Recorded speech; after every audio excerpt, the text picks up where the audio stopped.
Eh bien, cher professeur Norman Cornette, bienvenue parmi notre groupe d'étudiants de Master 2 qui se destinent à devenir enseignants dans le primaire et dans le secondaire. Merci d'être avec nous alors qu'il est très tôt chez vous, je crois. On ne vous entend pas, pardon. Vous m'entendez maintenant? C'est bien. Super. Oui, merci pour l'invitation. Et donc, j'estime qu'il s'agit là d'une rencontre dialogique virtuelle, Zoom, si vous voulez. Et quel est le principe opérateur d'une rencontre dialogique? Eh bien, c'est celui-ci. Il n'y a qu'une mauvaise question, celle qu'on ne pose pas. J'invite donc tout le monde à poser des questions, d'autant plus qu'on dispose de que quelques minutes. Merci beaucoup, professeur. Donc, nous avons écouté une des deux vidéos déjà mises en ligne de notre échange sur la dialogie, le fait de s'adresser à l'enfant intérieur, le fait de poser la question pour ne pas passer à côté de la mauvaise question. Et je donne tout de suite la parole à nos chers étudiants. Bonjour. Bonjour. Alors, je suis Rachel, je suis prof d'anglais en collège, donc des enfants qui ont entre 12 et 15 ans. Et voilà, donc un âge d'adolescence. Vous avez parlé dans votre vidéo l'importance de prendre position et de poser des gestes qu'on n'est pas tout. Effectivement, quand on n'enseigne pas seulement pour les notes, etc. Concrètement, dans votre enseignement, comment vous mettez ça en place? Quel genre d'exercice, on va dire, vous demandez à vos étudiants? Mais dans un premier temps, j'ai constaté dans le débat qui précède l'enregistrement qu'il était beaucoup question de l'environnement, du changement climatique. Et avec mes étudiants et étudiantes universitaires, c'est pareil. Il y a une anxiété collective de la part chez les Occidentaux très aiguisée maintenant. Donc, je voulais communiquer une vision de ce qu'on peut faire vis-à-vis le changement climatique. Maintenant, quand on parle de l'environnement, des questions écologiques, j'avoue que souvent les chiffres sont déprimants, à un point tel qu'on perd l'espoir. Peut-on changer peut-on faire quelque chose? Donc, j'ai fait très exprès, quel ou non, j'ai contacté un cinéaste français d'origine, de Strasbourg, du nom de Frédéric Bach. Si vous ne connaissez pas ces films sur l'environnement, des films animés, des films oscarisés, et donc je présentais ces films comme Le Grand Fleuve, que je recommande fortement, ou L'homme qui plantait les arbres. Et je voulais surtout leur donner une vision. Je crois que souvent, on tende vers ce qui est négatif. Ça va mal dans le monde, c'est affreux ce qui se passe sur le niveau planétaire. Mais si l'envers de la médaille, justement, c'est l'histoire de l'homme qui plantait des arbres, c'est qu'il y a des gestes concrets qu'on peut poser, entre autres, dans son appartement, d'adopter un processus, comment dirais-je, durable. D'ailleurs, je crois que la thématique de la durabilité, c'est en fait un leitmotiv sur le plan pédagogique aussi. Vous savez que dans l'enseignement, très souvent, les enseignants, les enseignantes, après un certain temps, deviennent épuisés et vidés. Même le taux de surménage, là, vous me dites, mademoiselle Attal, que vous enseignez les ados. Ça, c'est tout un défi à relever. Donc, leur communiquer une vision de ce qu'ils peuvent faire chez eux, chez elles, pour que ça soit une maison qui pratique la durabilité.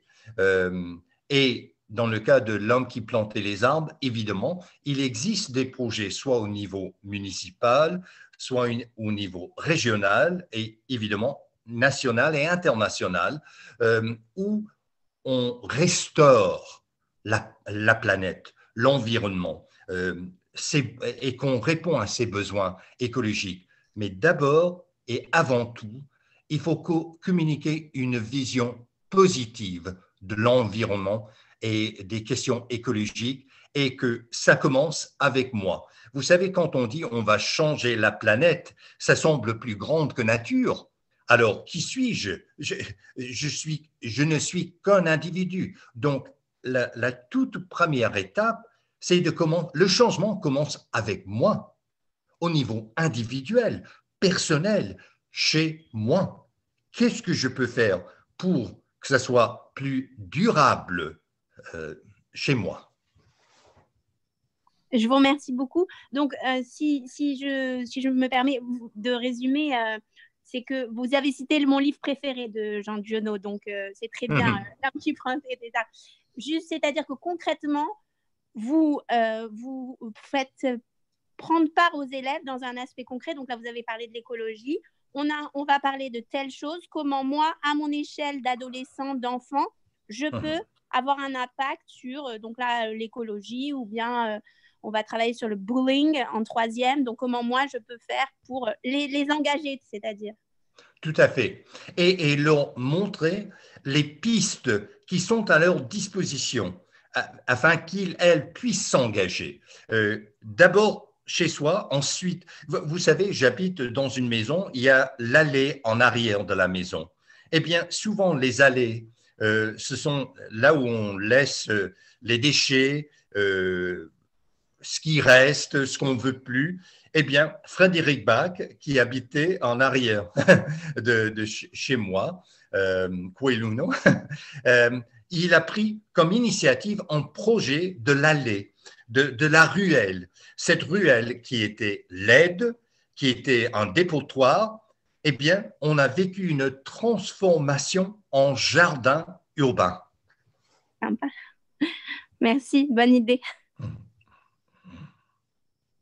D'autres questions? Oui, moi, j'aurais une question. Bonjour. Bonjour. Monsieur professeur Norman Cornett. Donc, je crois qu'on s'interroge beaucoup sur donc votre vision sociale du professeur. Vous-même, donc, vous avez grandi durant les années 70 où il y avait un engagement, donc vous l'avez rappelé dans la vidéo, sur les droits civiques, etc. Et là, vous faites des parallèles avec la lutte quelque part contre le réchauffement climatique. Donc, dans tous les cas, il y a une lutte qui s'inscrit avec l'idée d'être un individu dans le monde. Après, nous, c'est vrai qu'auparavant, on parlait des difficultés que nous, donc en tant qu'enseignants qui sommes en train de se former, on peut rencontrer dans le métier. Et on rencontre beaucoup de lourdeurs administratives parfois, et de difficultés aussi avec le fait d'évaluer et d'être évalué avec des moyens qui sont pas du tout... on n'est pas du tout dans les grands idéaux, on est plutôt dans parfois des difficultés administratives et ce genre de défis. Donc, comment est-ce que vous avez peut-être des clés pour essayer de concilier un peu les deux, les difficultés quotidiennes qu'on peut rencontrer et ces grands idéaux, parce que j'imagine que ce n'est pas complètement incompatible, que vous devez avoir des clés peut-être. Oui, c'est Victor, c'est cela? Oui, c'est bien. Merci.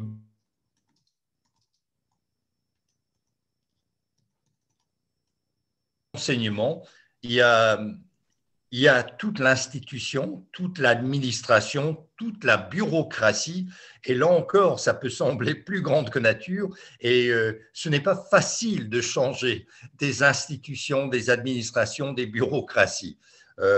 Par contre, j'ai un devoir, j'ai une responsabilité vis-à-vis l'individu qui est en face de moi, l'individu qui s'appelle élève ou étudiant. Et donc, je me suis dit, en tant que pédagogue, je ne tente pas de changer toute l'institution, toute l'administration, toute la bureaucratie. Au contraire, la responsabilité, elle est d'abord dans la salle de classe et avec cet élève, cette étudiante qui est en face de moi. Donc, je crois qu'il faut commencer là.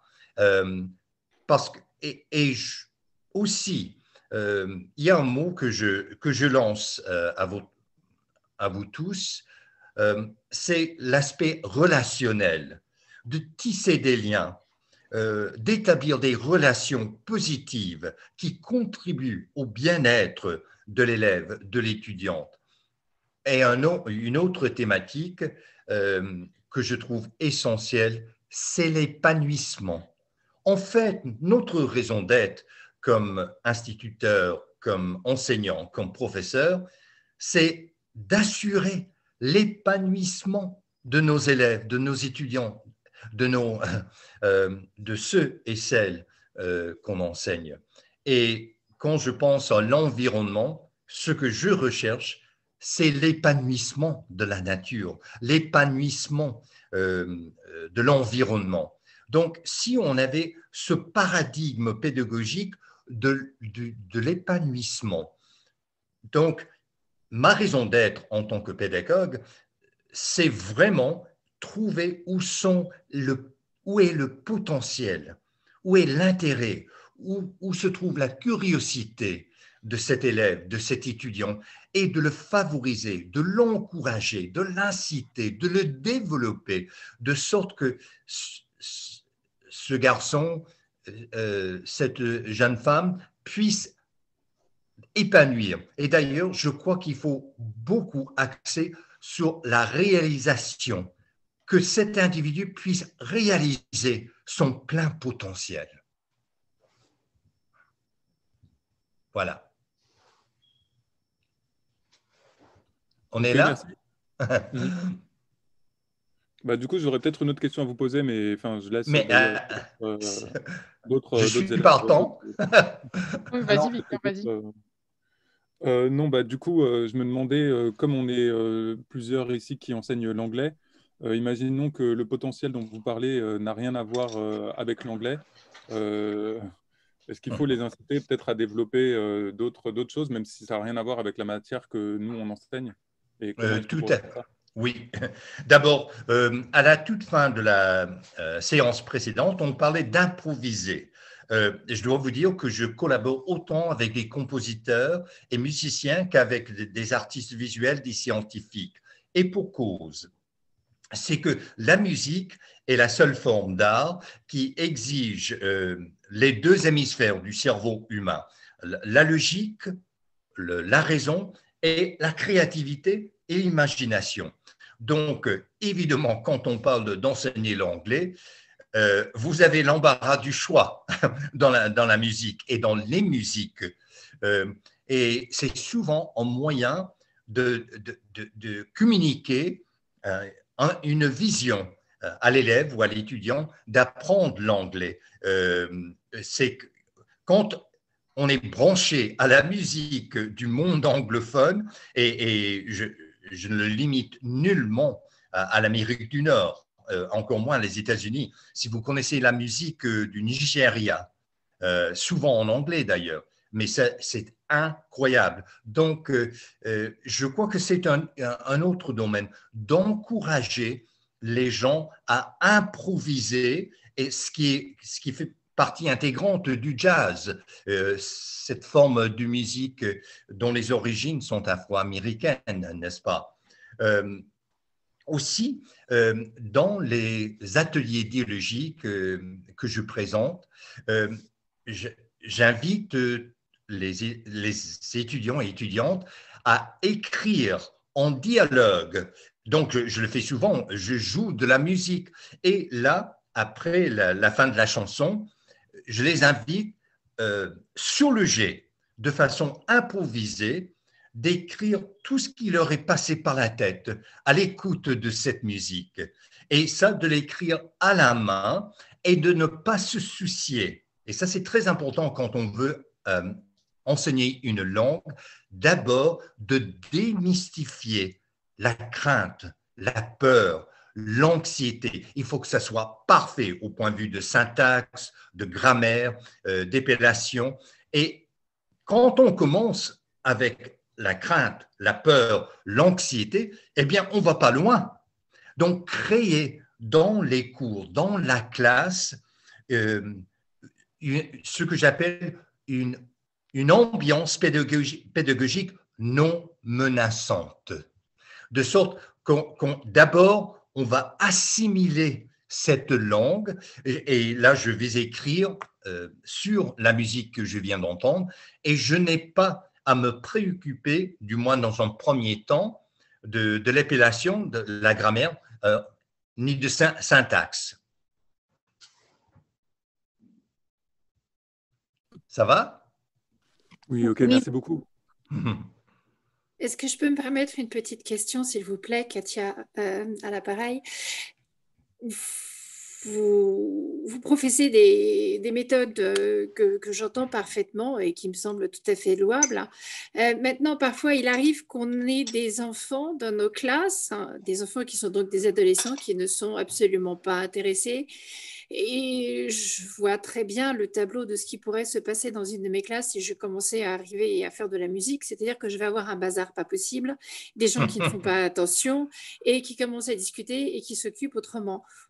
Vous nous conseilleriez quoi pour rattraper ces enfants qui ne veulent pas rentrer et qui ne veulent pas jouer le jeu? Mais donc, je dirais, c'est Katia, c'est bien cela? C'est cela, oui. Oui, bonne question. Katia, dans mes cours, on entre au son de la musique parce que la musique crée une ambiance et crée un sens de la communauté. Et d'abord, quand je parlais tout à l'heure d'une approche relationnelle, et je crois qu'il est très important de créer un esprit de corps dans la classe, qu'on a tous notre part. Et on n'est pas passif, on n'est pas seulement des témoins, mais on est des personnes qui agissent et qui font la différence. Et d'établir ce sentiment communautaire, cet esprit de corps, souvent, ça se fait par la musique. Et d'ailleurs, chaque fois que les étudiants et étudiantes entrent en classe, j'ai une chanson thème pour chaque cours, mais j'ai également, à chaque rencontre, je change et j'ajoute d'autres musiques pour créer une ambiance positive, propice à la pensée créative et à l'expression créative. Maintenant, vous avez raison, Katia, ce n'est pas tout le monde qui vont participer. Mais je crois qu'il faut viser la majorité. Dans quelle mesure peut-on les joindre, les interpeller, les rassembler en communauté de pensée créative et d'expression créative? Et vous, au tout début de votre question, Katia, vous parlez des moyens, des approches. Je dirais, je favorise des moyens libérateurs, des approches libératrices, de libérer l'individu de cette crainte, de cette peur, de cette anxiété, d'avoir une peur bleue, de poser une question stupide.